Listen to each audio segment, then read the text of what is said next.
Thank you, Speaker. My question this morning is to the Premier.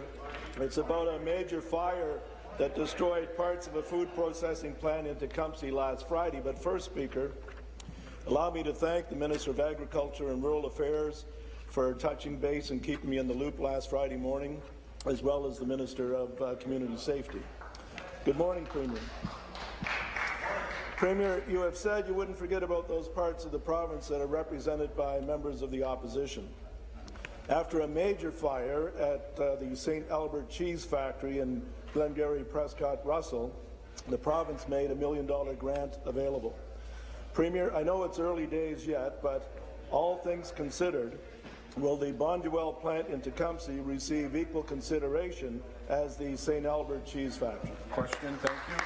Very much, Mr. Speaker, and I know that the Minister of Agriculture, Food and Rural Affairs will want to comment. I want to just say, first of all, that I have spoken with the member, and I reached out to the Mayor of Tecumseh, and I know that both the Minister of Community Safety and Correctional Services, the Minister of Agriculture, Food and Rural Affairs have had conversations with folks in Tecumseh. So, Mr. Speaker, we will do everything in our power. I understand that the business is getting back on its feet, and that there has been good progress there already. But obviously, Mr. Speaker, we will stay in close touch, and we will do everything in our power to make sure that this business can thrive.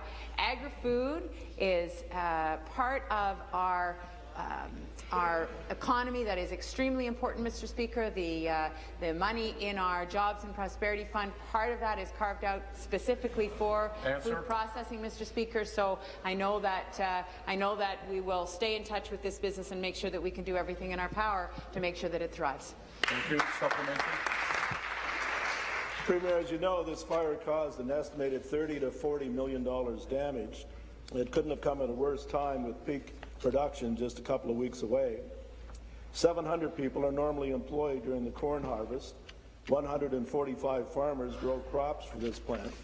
Actually, 95% of Canada's Green Giant product comes from this facility.